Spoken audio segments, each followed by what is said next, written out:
All right, hello and welcome to another episode of the Couch Warrior podcast. As always, I'm your host, Mike, and today I am joined by Dana White's Contender Series contract winner, Charalampos Grigoriou. How's it going, brother? Before we start, big thank you for coming on to the show, speaking with me. How you doing? Hey man, thank you for inviting me. I feel very good. How are you? I'm good. I'm good. Busy weekend, but woke up a little late today, like an hour ago, but I'm good to go. Very late actually. I need it on the weekends, man. I don't sleep during the week, so during the weekends, I'll sleep till 2 p.m. No problem. Oh, that's good. But all right, so to start off, I just want to let's start from the beginning. How'd you get into mixed martial arts? What was like the first one for you? I think I've heard you say kickboxing. Actually, karate. I started karate when I was 6 years old. Oh wow. So I started karate 6 years old, and I did it for 8 years. I was a black belt. Uh, I was two times champion in Cyprus, 2 times champion in Greece. Uh, I got the fifth place in the European Championship, and then I wanted to try something with more contact. So it's funny because I stopped karate, and then my father said, "Look, because you stopped karate, and I spent so much money on you, you're not gonna start any other martial arts." And I said, "Okay." So I was fighting in the streets, and we had trouble with the police and stuff. And my father was like, "What do you want me to do to stop fighting in the streets?" I'm like, I have to start fighting professionally. And then I started uh, Muay Thai, kickboxing. I was a champion in Cyprus. Then I started MMA. I was a champion in Cyprus, and then I decided to come to US to chase my dream, which is UFC. So how'd you come to that decision to do MMA after doing karate, Muay Thai? You wanted a little. Because I always was looking something with more action, Mhm. more contact, more blood. I don't know. I'm weird. I don't know. It's what you got to be a fighter, right? Yeah. So what was the MMA scene like in Cyprus? Because even back then, even here, it was still kind of crazy. What was it like over there? In Cyprus, it's very. I mean, look, now it started getting more popular in Cyprus. Look, the new generation knows about MMA, but we don't have the right facilities. Uh, the level with MMA in Cyprus is not that high. We have high level striking like kickboxing and Muay Thai, um, but MMA we need more work, and we need like to show to more people about MMA. And now with me in the UFC, it's a very good opportunity to show them what is MMA and UFC. Is that something you'd like to do? Maybe like set up a gym over there, or help gyms get set up so more people can get into it. Uh, Look, in the future, I don't know if I'm gonna stay in the US, but I would like to do something like that. To make a gym in Cyprus, to have the best coaches in Cyprus in that gym, and from that gym to send people to the UFC. So we'll see. We'll see. I don't know. So when exactly did you come to the US? And was that so that you can train better? Uh, Look, I came in the US that 2017, March 2017. It's almost 7 years. Mm. And it was, look, at the beginning it was difficult because here the level is higher. Uh, I was a striker, but I had trouble with the wrestling uh, because, especially in my gym, everybody is a wrestler. So Hmm. I had a problem with that. But training after training, training after training, now I'm a wrestler too now. Was Saralongo your first gym when you got here? Did you go straight No, there? no, I used to train in a gym in Astoria, and then the gym that I used to train closed, and then I had to change gym. Still in Astoria, um, and the problem was I was the best athlete in the gym, and that's not good. So the my coach back then knew and when I had a fight in Madison Square Garden in Glory Kickboxing, Ray was there, and he said to my coach, "Bring Pampos to the gym to spar uh, with Aljamin because Aljamin had a fight coming up with a kickboxer. So and I was a kickboxer. So we came to the gym. I sparred with Aljo, and I liked it. I'm like, that's the gym I have to train, Uh, and then, at the beginning it was hard for me in the US. I had to work to save money to buy a car and drive all the way to Long Island. And yes, this is how I started. Okay. And then that's when your grappling started developing, right? Once you got there, because obviously everyone's a great grappler there. You got Aljo, Marab. Yeah. Uh, yeah. So I used to train in Astoria Jiu Jitsu. Then I started training with Matsera. Uh, and yes, now we are all together. Nice. Yeah. So then when you finally got your call up for Dana White's Contender Series, I'm sure you were working towards it, looking forward to it. What was that feeling when you finally got the call, and where were you? Look, I was expecting the call after my title win. I was expecting the call either from Contender Series or a short notice from UFC. Um, and I remember I was at the Whole Foods Nice. shopping, and my manager called me and was like, I had a fight coming up with Chris Budinho to defend my title, and my manager was like, we have to cancel your fight because you're gonna fight the Contender Series. He said you have an opponent and da da da, and I'm like, I don't care who is the opponent, just put me in. And yes, this is how I got the call. Okay, so and then going into it, did you expect yourself to knock him out so quickly? Because a lot of us, like me, I felt like you were gonna win, but I thought you were maybe gonna grapple a little bit, use the wrestling you got at the gym.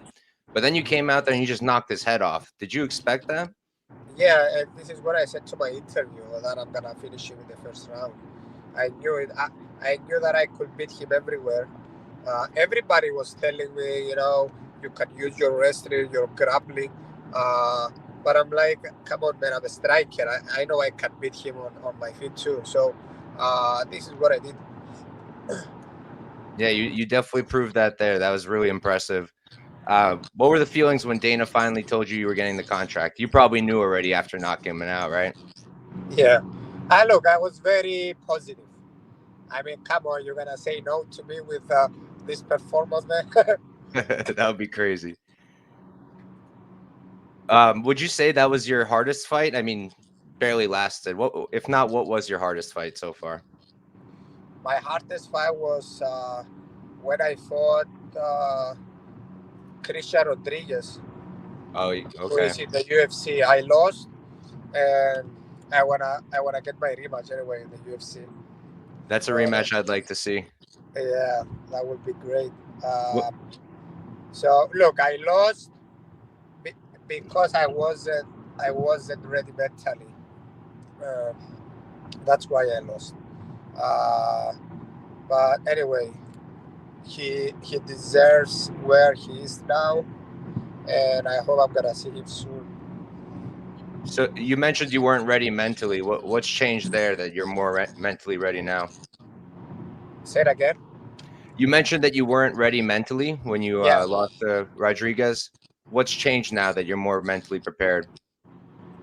Look, man, I think the problem it was the pressure that I had because I was 4-1. Okay, and then I got a loss. I was 4-2. And then after the loss, I was like, oh, I don't want to lose again. I don't want to lose again. And I think that's what I think that was the problem. I was trying to be like, okay, I have to get the win. I have to get the win. I don't want to lose. I don't want to lose. And I was thinking about it, and I was desperate to fight because I lost my last fight, and I'm like, okay, I have to fight again. I have to win. I have to win, and I was rushing. So I think that was the problem. And after my loss with Rodriguez, I took a break, like I don't know, 3 months break. I took some time for myself, and I cleared my mind. And then I came back and I finished my next fight in 21 seconds. And after that, it's all knockouts in the first round, almost in the first finishes. So taking that time off really helped you a little bit. Yeah, of course. Gotcha. Because don't Okay. forget, I'm the only one from Cyprus, and I have this pressure, from my people in Cyprus. I'm the only one. I have to represent my country, um, and I had this pressure, but it's a good pressure, I think, because it depends how you manage the pressure. For example, in my last fight, I had the pressure, but I managed this pressure in a good way because I was thinking about my people in Cyprus. They were watching me. It was like 4 a.m. at the morning, I think, and everybody was watching me. The whole country, man. I'm not kidding. So, and that gave me power. It gave me energy, and I'm like, I'm not losing this fight. So now I know how to manage the pressure, and I'm good to go. Have you been back to Cyprus since then? Yeah, after the fight. What was that like getting greeted once you got there? Oh, crazy, man. Like channels, TV channels waiting for me at the airport. It was crazy. Uh, we had the crew from UFC because they did the documentary for me and my country. Uh, and I think they're gonna release the documentary after my first fight in the UFC. We'll see. But it was crazy, man. I went for 2 weeks, and like 2 weeks, and I think I had only 3 days for myself to relax because every day I had interviews, I have meetings. It was crazy. That's awesome, man. I'm really happy you got to experience that. Uh, So I noticed on your Instagram story, I think a few days ago or maybe last week, that you have a fight coming up, I think in March. yeah, Do you have an March opponent 16th. yet, or are you allowed to talk about it? Yeah, I have an opponent. Uh, we didn't say anything yet uh, because we are still waiting for uh, to give us the green light to announce it. Um, but March 16th at the Apex. Nice. Looking forward. Looking forward. Excited to see who the opponent is. Yeah, thank you. So I saw not too long ago also on your Instagram, you won, I guess what's called the Cyprus U.S. Chamber of Commerce Award. Wanted to Yeah, ask you what that is and how you won that. look, it's a community, the Cyprus community in New York, not just in New York, in general in the US. And they give awards to the young professionals, um, and like not just the young professionals, but the old professionals too. I mean, like older people. And then when I signed with the UFC, they contact me and they're like, because you are the only one from Cyprus in the UFC, we want to give you the award this year. Was was amazing, man. It was a very nice experience. You were proud of that? Sorry? You were proud of that? Of course, man, of course. I'm very, very proud, actually. Nice. All right. So I also want to ask. So you have two teammates with big fights coming up. I wanted to ask your thoughts on it, if you don't mind. We have Aljo fighting Calvin Cater at 145. You have any thoughts on that one?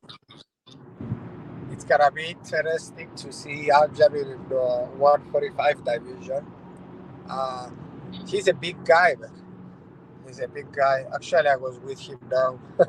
Nice. He's a big guy, and I think he's gonna do great. Uh, uh, and I hope the best for him. And I hope he's gonna take over the featherweight division also. I was going to ask you, do you think he's got like the physicality to be able to compete at 145? Yeah, 100%, 100%. Nice. And then I wanted to ask you, of course, about the Merab Cejudo fight. Any thoughts there? Merab, I go with Merab 100%. Merab is a machine. He's a Doesn't care machine. about anything, man. You see that video he put up yesterday? Oh yeah, he's crazy, man. He's He crazy. had me The laughing with that one. nice guy, crazy. I like him a lot. I'm gonna see him now in Vegas. I'm gonna go next week. So You think once uh, he gets the chance, he'll take out O'Malley? yeah, yeah, of course. I mean, Merab is the next champion for sure. he's gonna he's gonna finish Seguro if even if it's not a knockout or a TKO, he's gonna dominate the fight. I mean, this guy doesn't stop. Doesn't stop. I mean, Aljamain is a top fighter and he beats Seguro. Merab, he's non-stop, man. Non-stop. He doesn't care if he get hit. He's crazy and he's non-stop because I spar with him and I know he's gonna dominate the fight. Is it exhausting sparring with him? 100%. I mean, he's gonna shoot, bro, 100 times. I mean, you gotta block the 50, and then you start getting tired, and then again. I'm like, until you give up. So do you think your takedown defense is getting a lot better training with someone like that? Yeah, 100%, 100%. Imagine if you have a takedown defense against Merab or Aljo, who is gonna take you down? Yeah. Nobody.